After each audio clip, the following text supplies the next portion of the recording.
বিচ্ছেদ হওয়া এক আইএএস স্ত্রী দিল্লি যাচ্ছিলেন।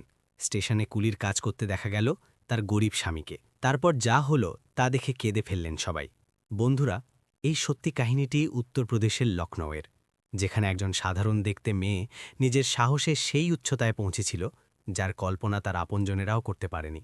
কিন্তু সেই উচ্চতায় পৌঁছেই সে বুঝতে পারল যে জীবনের সবথেকে উঁচু পদটিও কখনো কখনো মনের গভীর ক্ষত পূরণ করতে পারে না।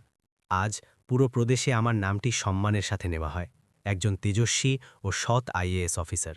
কিন্তু কয়েক বছর আগে পর্যন্ত এই মীরাই ছিল কারোর ঘরের অলক্ষ্মী বউ। লখনৌয়ের একটি পুরনো মহল্লায় কৃষ্ণার সাথে মীরার বিয়ে হয়েছিল। কৃষ্ণা শিক্ষিত ছিল, সহজ সরল মানুষ আর স্বপ্নে ভরা। দুজনের বিয়ে ছিল সাদামাটা, কোনো আড়ম্বর ছাড়া। শুরুতে সব ঠিকই ছিল, মীরা পড়াশোনায় সবসময় সেরা থাকত। কিন্তু বিয়ের পর তার কাছ থেকে আশা করা হতে লাগল যে সে যেন তার স্বপ্নগুলোকে ধীরে ধীরে ভুলে যায়। ঘরের চার দেওয়াল, আত্মীয়দের খোঁটা আর সব ব্যর্থতার দোষ মীরার ঘাড়ে আসতে লাগল। যখন কৃষ্ণার চাকরি চলে গেল, তখন ঘরে যেন ভূমিকম্প নেমে এলো। রোজ একই কথা, এই মেয়েটি আসার পর থেকে কিছুই ঠিক হচ্ছে না, ওর কপালই খারাপ। মীরা চুপ করে থাকত। সে জানত যে জবাব দিলে পরিস্থিতির কোনো বদল হবে না। সে সারা রাত জেগে পড়াশোনা করত আর সকালে আবার সেই খোঁটা শুনত। কৃষ্ণা নিজেও ভেঙে পড়ছিল, একদিকে বেকারত্বের বোঝা, অন্যদিকে পরিবারের চাপ। সে মীরাকে আটকাতে চাইত, কিন্তু নিজে এতটাই দুর্বল হয়ে পড়েছিল যে কারো সামনে গিয়ে দাঁড়াতে পারত না। ধীরে ধীরে ঘরে ভালোবাসা কম আর নিস্তব্ধতা বাড়তে লাগল। আর তারপর একদিন সেই দিনটি এলো যা সব কিছু বদলে দিল। ঘরের বয়স্করা, আত্মীয়রা, সমাজ সবাই একসাথে দাঁড়ালো। সিদ্ধান্ত জানিয়ে দেওয়া হলো বিচ্ছেদ। মীরা সেদিন কাঁদতে চায়নি, কিন্তু চোখের জল আপনা আপনিই ঝরে পড়ল। তার চোখে শুধু কষ্ট ছিল না, একটা প্রশ্নও ছিল, আমি কি সত্যিই কোনো অপরাধ করেছি? সে একটি ছোট্ট ব্যাগ নিয়ে বাড়ি থেকে বেরিয়ে গেল আর পিছনে ফিরে তাকালো না। তার পরের বছরগুলো মীরার জন্য সহজ ছিল না।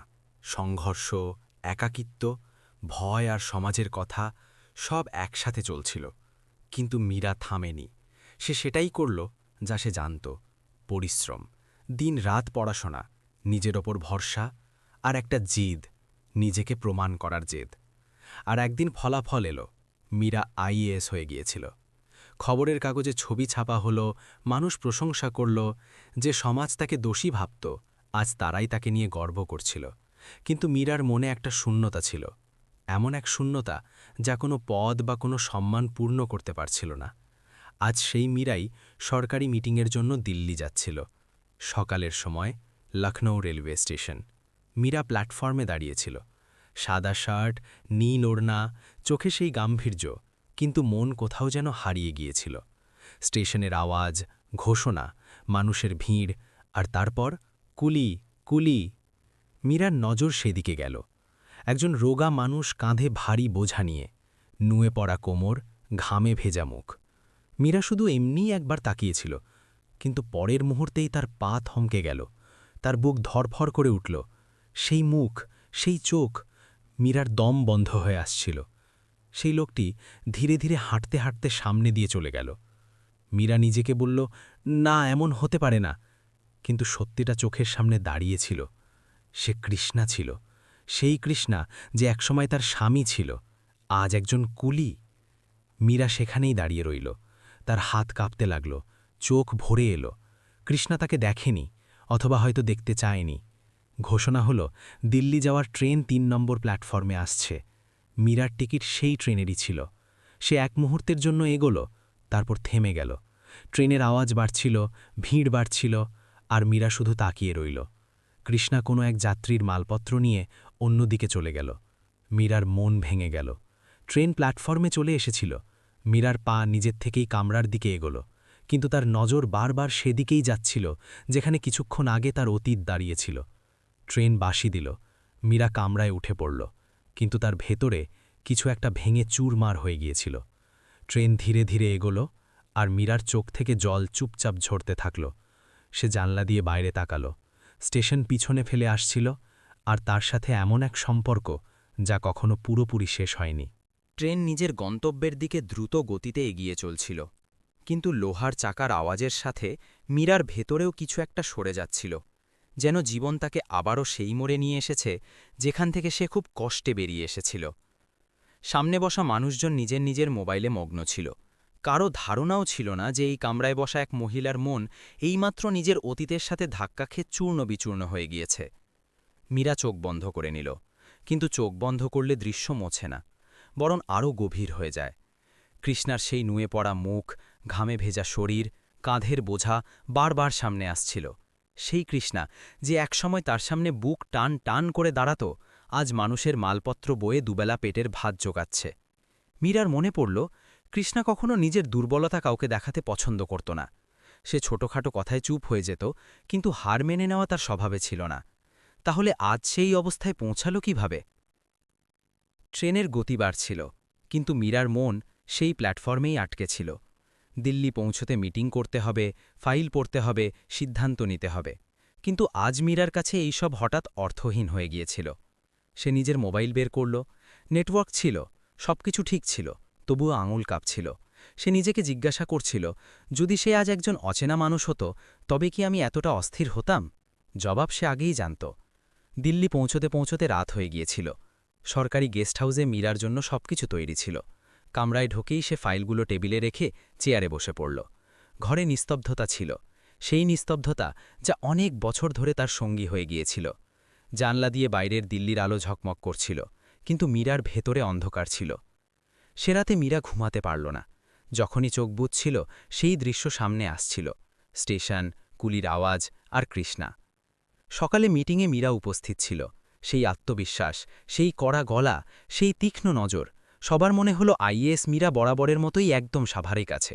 কিন্তু কেউ জানত না যে সে প্রতিটি প্রশ্নের জবাবের মাঝে নিজের সাথে একটা প্রশ্নের লড়াই করছিল। মিটিং শেষ হলো, সিদ্ধান্ত নেওয়া হলো, সই করা হলো, কিন্তু মীরা শান্তি পেল না। সন্ধ্যা নামতে নামতে সে একটা সিদ্ধান্ত নিল, এমন এক সিদ্ধান্ত যা কোনো ফাইলে লেখা থাকবে না। পরের দিন সকালে কোনো সরকারি গাড়ি বা ড্রাইভার ছাড়াই মীরা আবার লখনউয়ে ট্রেনে বসল। এবার তার কাছে কোনো আদেশ ছিল না, কোনো বাধ্যবাধকতা ছিল না, শুধু একটা অস্থিরতা ছিল যা তাকে শান্তিতে বসতে দিচ্ছিল না। পরের দিন মীরা আবার লখনৌ স্টেশনে পৌঁছে গেল। সেই একই প্ল্যাটফর্ম, একই ভিড়, একই আওয়াজ। মীরা ধীরে ধীরে হাঁটছিল, যেন প্রতিটি কদম মেপে মেপে ফেলছে। তার নজর প্রতিটি কুলির উপর গিয়ে আটকাল।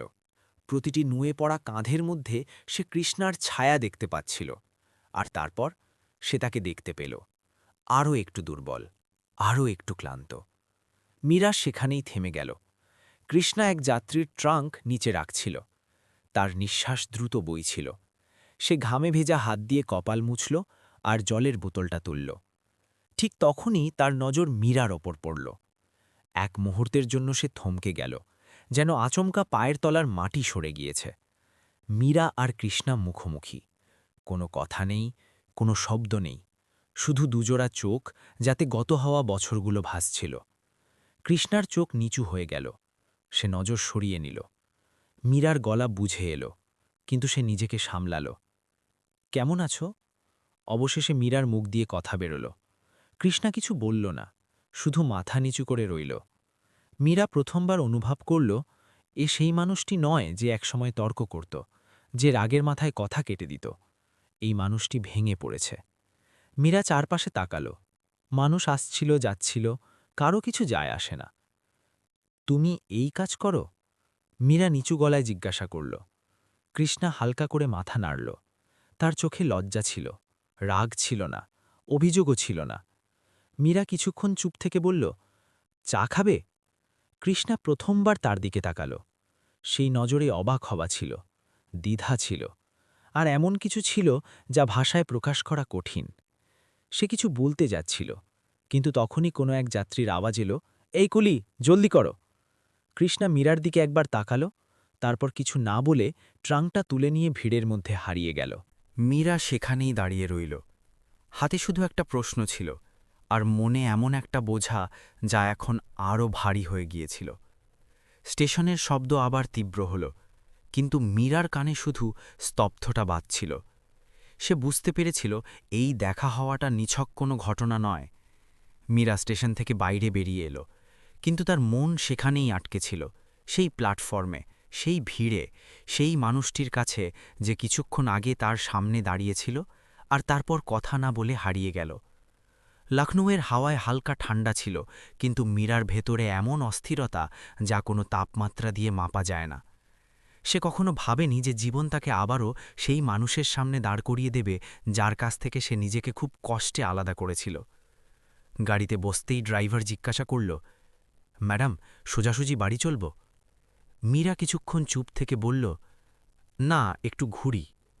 ড্রাইভার আয়নায় দেখল মীরার চুপ জানলার বাইরে ছিল, কিন্তু সে বাইরে দেখছিল না। শহরটা একই ছিল, রাস্তাগুলো একই, মানুষগুলোও এক, কিন্তু মীরা বদলে গিয়েছিল, আর হয়তো কৃষ্ণাও। সেই সন্ধ্যায় মীরা বাড়ি পৌঁছলে ক্লান্তি থাকা সত্ত্বেও ঘুম এল না। ঘরে টাঙানো ঘড়ির টিকটিক আওয়াজ যেন তাকে বিঁধছিল। প্রতিটি টিকটিকের সাথে তার কৃষ্ণার সেই নিচু নজর মনে পড়ছিল। তার মনে পড়ল একসময় এই মানুষটি ছোট্ট কথায় গলা উঁচিয়ে কথা বলত, তর্ক করত, নিজের অস্তিত্ব জানান দিত। আজ সেই মানুষটি তার চোখের দিকে তাকিয়ে কথা বলতে পারল না। মীরা পাশ ফেরল। তার হঠাৎ নিজের উপর রাগ হল। আমি কেন এত বিচলিত হচ্ছি? ও আমাকে ছেড়েছিল, আমি নয়। কিন্তু মন যুক্তি বোঝে না, মন শুধু অনুভব করে। পরের দিন মীরা অফিসে গেল। ফাইল খোলা হলো, মিটিং হলো, নির্দেশ জারি হলো। সবকিছু তেমনই ছিল যেমন একজন আইএএস অফিসারের জীবনে থাকে। কিন্তু মীরা আজ বেশি প্রশ্ন করছিল, বেশি মন দিয়ে শুনছিল, বেশিক্ষণ চুপ থাকছিল। সহকর্মীরা এটাকে তার গাম্ভীর্য ভাবছিল, কিন্তু মীরা জানত এটা গাম্ভীর্য নয়, তার ভেতরে চলা তোলপাড়। দুপুরের পর মীরা ছুটি নিল। কাউকে কিছু না জানিয়ে সে আবার স্টেশনের দিকে রওনা হল। এবার তার কদম দ্রুত ছিল, যেন সে নিজের থেকে পালাচ্ছে না, বরং নিজের দিকেই ফিরে আসছে। স্টেশন এক ছিল, ভিড়ও এক, কিন্তু এখন মীরার চোখ খুঁজছিল। একজন কুলিকে দেখতে দেখতে সে এগিয়ে যাচ্ছিল। কেউ তাকে চিনতে পারছিল না, আর সম্ভবত সেটাই ভালো ছিল। কৃষ্ণা এক কোণায় বসেছিল, খুব ক্লান্ত। পিঠটা দেওয়ালের সাথে ঠেকানো, পাশে বস্তা আর দড়ি। মীরা কিছুটা দূরে দাঁড়িয়ে রইল। সে দেখল কৃষ্ণা নিজের পকেট থেকে শুকনো রুটির টুকরো বের করে ধীরে ধীরে খাচ্ছে, যেন প্রতিটি টুকরো সে গুনে গুনে খাচ্ছে। তাকে দেখে মীরার চোখ ভরে এলো। সে এগিয়ে গেল। কৃষ্ণা। কৃষ্ণা চমকে উঠল। সে মাথা তুলল। এবার সে সাথে সাথে নজর সরিয়ে নিল না। হয়তো ক্লান্তি খুব বেশি ছিল, অথবা হয়তো পালানোর শক্তি বাকি ছিল না। মীরাদার সামনে দাঁড়িয়েছিল সাধারণ পোশাকে, কোনো পদমর্যাদা ছাড়াই। বসতে পারি? মীরা জিজ্ঞাসা করল। কৃষ্ণা চারপাশ দেখল, তারপর হালকা করে মাথা নাড়ল। মীরা তার পাশে বসে পড়ল। কিছুক্ষণ দুজনে চুপ করে রইল। স্টেশনের শব্দ তাদের চারপাশে ছিল, কিন্তু তাদের মাঝে একটা আলাদা জগৎ ছিল, যেখানে শুধু পুরনো স্মৃতি আর অসম্পূর্ণ প্রশ্ন ছিল। কবে থেকে? মীরা কথা শুরু করল, কিন্তু বাক্যটি শেষ করতে পারল না। কৃষ্ণা বুঝতে পারল। সে শুকনো হাসি হাসল। অনেক দিন হয়ে গেল, সে বলল। গলায় ক্লান্তি ছিল, অভিযোগ নয়। মীরা তার দিকে তাকাল। মুখে বলিরেখা পড়েনি ঠিকই, কিন্তু চোখে বয়স ছাপ ফেলে দিয়েছিল। চিনতে পারিনি তোমাকে, কৃষ্ণা বলল। প্রথম দিন। মীরা চুপ রইল। অথবা হয়তো বলতে চেয়েছিল, কৃষ্ণা চিনতে চায়নি। সে ধীরে ধীরে যোগ করল। মীরার চোখের পাতায় জল জমে এলো। সে কিছু বলতে চাইছিল, কিন্তু শব্দটা স্বাদ দিচ্ছিল না। তুমি ঠিক আছো? মীরা জিজ্ঞাসা করল। কৃষ্ণা হাসল, এমন এক হাসি যাতে কষ্ট লুকিয়ে থাকে। বেঁচে আছি, সে বলল। যথেষ্ট। মীরাকে যেন কেউ ভেতর থেকে নাড়িয়ে দিল। এই কাজ? মীরা থেমে বলল, তোমার জন্য খুব কঠিন হবে। কৃষ্ণা তার দিকে তাকাল। এবার নজরে লজ্জা ছিল না, শুধু সত্য ছিল। কাজ কোনোটিই ছোট নয়, সে বলল। কঠিন তখন হয় যখন মানুষ নিজেকে ছোট ভাবতে শুরু করে। মীরা চুপ হয়ে গেল। তার মনে পড়ল একসময় সেও কৃষ্ণাকে এটি বোঝানোর চেষ্টা করেছিল, কিন্তু তখন দুজনের কারো শোনার ধৈর্য ছিল না। অন্য কোথাও থাকার ব্যবস্থা? মীরা সাবধানে জিজ্ঞাসা করল। কৃষ্ণা মাথা নাড়ল। এখানে কাছেই একটা ঘর আছে, সে বলল। 4 জন থাকি, কাজ পেলে খেয়ে নি। মীরা এক গভীর নিঃশ্বাস নিল। তার ভেতরে কিছু একটা ভেঙে চুরমার হয়ে গেল। যদি মীরা বাক্যটি শুরু করে নিজেকে থামিয়ে নিল। কৃষ্ণা তার দিকে তাকাল। যদি? মীরা নজর নিচু করে নিল। যদি তোমার কোনো সাহায্যের দরকার হয়? তার গলা নিচু ছিল, কিন্তু পরিষ্কার। কৃষ্ণা কিছুক্ষণ চুপ থেকে বলল, সাহায্য নয়, শুধু এতটুকুই চাইব যে তুমি আমাকে এমনভাবে দেখো না যেন আমি কোনো বোঝা। মীরা সাথে সাথে তার দিকে তাকালো। আমি তোমাকে বোঝা ভাবি না, কখনোই না। কৃষ্ণা হালকা হেসে বলল, আমি জানি। দুজনে আবার নিস্তব্ধ হয়ে গেল। পাশ দিয়ে একটা ট্রেন চলে গেল, হাওয়া তীব্র হল। মীরা নিজের পার্স থেকে জলের বোতল বের করে কৃষ্ণার দিকে বাড়িয়ে দিল। কৃষ্ণা কোনো দ্বিধা ছাড়াই তা নিল। একটা ছোট্ট মুহূর্ত, কিন্তু অনেক কিছু বলে গেল। মীরা অনুভব করল সে এখানে আইএএস অফিসার হয়ে আসেনি, সে এখানে কারো জীবন শুধরোতে আসেনি। সে এখানে শুধু একজন মানুষ হয়ে বসে আছে, সেই মানুষটির সামনে যাকে সে একসময় খুব ভালোবেসেছিল। আমি চলি? মীরা উঠে দাঁড়িয়ে জিজ্ঞাসা করল। কৃষ্ণা মাথা নাড়ল। মীরা 2 কদম এগিয়ে গেল, তারপর থেমে গিয়ে পিছনে ফিরে দেখল। কৃষ্ণা আবার সেই কোণায় বসেছিল, কিন্তু এবার তার পিঠ ততটা নুয়ে পড়া ছিল না। মীরার পা ভারী হয়ে আসছিল। সে স্টেশন থেকে বাইরে বেরিয়ে এলো, কিন্তু স্টেশন তার ভেতরে ঢুকে গিয়েছিল। রাস্তায় গাড়ি এগোচ্ছিল, মানুষ নিজের কাজে ব্যস্ত ছিল, শহরটা বরাবরের মতোই চলছিল। কিন্তু মীরার প্রথমবার মনে হল সে সত্যিই হাঁটছে। অনেক বছর পর তার ভেতরের যে গিটটি ছিল তা পুরোপুরি না খুললেও আলগা অবশ্যই হয়ে গিয়েছিল। সে উপলব্ধি করল, জীবনে কিছু দেখা হওয়া জবাব দেওয়ার জন্য হয় না, শুধু এটা জানাতে আসে যে মানুষ এখনও পুরোপুরি মরে যায়নি। সে রাতে মীরা অনেকক্ষণ আয়নার সামনে দাঁড়িয়ে নিজেকে দেখল। সেই একই মুখ, একই চোখ, একই সারল্য। কিন্তু আজ সেগুলোতে ভয় ছিল না। তার মনে পড়ল বিচ্ছেদের পর সে নিজেকে কতটা কঠোর বানিয়ে নিয়েছিল, যেন আবেগ দেখানো একটা দুর্বলতা। আইএএস হওয়ার পথে সে প্রতিটি চোখের জল ভেতরে চেপে রেখেছিল, প্রতিটি কষ্টকে ফাইলের মতো বন্ধ করে রেখেছিল। কিন্তু আজ প্রথমবার সেই ফাইলটি আপনা আপনি খুলে গিয়েছিল। পরের কয়েকদিন মীরা কৃষ্ণার সাথে দেখা করার চেষ্টা করেনি। এই দূরত্ব অবহেলা ছিল না, এটা ছিল সম্মান। সে জানত কোনো ভেঙে পড়া মানুষের কাছে বারবার গিয়ে দাঁড়ানো তাকে আরও ছোট করে দিতে পারে। কিন্তু জীবন নিজের মতো করে পথ তৈরি করে নেয়। এক সকালে মীরার অফিসে একটা মামলা এলো, রেলওয়ে স্টেশনের পাশের অবৈধ বস্তিগুলো সরানোর। কাগজে সব পরিষ্কার লেখা ছিল, নিয়মও পরিষ্কার ছিল, কিন্তু মীরার আঙুল ফাইলের ওপর থমকে গেল। তার সেই কোণাটির কথা মনে পড়ে গেল, সেই দেয়াল, সেই বস্তা আর সেই মানুষটি। সে কিছু না বলে ফাইল বন্ধ করে দিল আর বলল, আগে সরজমিন রিপোর্ট চাই। অফিসাররা অবাক হলো, কিন্তু কেউ প্রশ্ন করল না। সেই সন্ধ্যায় মীরা আবার স্টেশনে পৌঁছল। এবার কৃষ্ণাকে সে আগেই দেখতে পেল। তাকে দেখা মাত্রই কৃষ্ণা সোজা হয়ে দাঁড়াল, যেন হঠাৎ কেউ মনে করিয়ে দিয়েছে যে সেও একসময় সোজা হয়ে দাঁড়াতে জানত। মীরা দেখল তার জামাকাপড় একই ছিল, পরিস্থিতিও এক, কিন্তু চোখে এখন সেই শূন্যতা নেই যা প্রথম দিন ছিল। হয়তো কোনো মানুষের শুধু এতটুকুই জানার দরকার থাকে যে কেউ তাকে বোঝা ভাবে না। মীরা তার কাছে এলো। আজ কাজ কেমন হলো? মীরা সহজভাবে জিজ্ঞাসা করল, যেন এই প্রশ্নটি সে বহু বছর ধরে করে আসছে। ঠিক, কৃষ্ণা বলল, আর যোগ করল, আগের চেয়ে ভালো। মীরা হাসল। দুজনে কিছুক্ষণ চুপচাপ দাঁড়িয়ে রইল। তারপর মীরা বলল, তোমার মনে আছে একসময় তুমি বলেছিলে যে মানুষ হারে তখন যখন সে নিজে হার মেনে নেয়? কৃষ্ণা তার দিকে তাকাল। বলেছিলাম, সে ধীরে ধীরে বলল। আমি অনেক দেরিতে সেই কথাটি বুঝতে পারলাম, মীরা বলল। কৃষ্ণা কিছু বলল না, কিন্তু তার চোখে কিছু একটা বদলাচ্ছিল। কিছুদিন পর মীরা নিজের উদ্যোগে একটা ছোট ব্যবস্থা করল। কোনো দয়া নয়, কোনো সুপারিশ নয়, স্টেশনের কাছে এক ঠেলাওয়ালা পরিষ্কার পরিচ্ছন্ন ধাবা খোলার অনুমতি পেল। মীরা কাউকে বলেনি কেন এবং কিভাবে, আর কৃষ্ণাকেও বলেনি যে এর পেছনে তার হাত আছে। কৃষ্ণা যখন সেই ধাবায় কাজ শুরু করল, তখন প্রথমবার তার মনে হল সে শুধু ওজন বইছে না, কিছু একটা তৈরিও করছে। সে সকালে সময় মতো উঠত, পরিষ্কার জামাকাপড় পরত, মানুষের চোখের দিকে তাকিয়ে কথা বলত। তার গলার স্বরে আবার সেই স্থিরতা ফিরতে শুরু করল যা এক সময় ছিল। মীরা মাঝে মধ্যে দূর থেকে তাকে দেখত, কাছে যেত না, শুধু দেখত।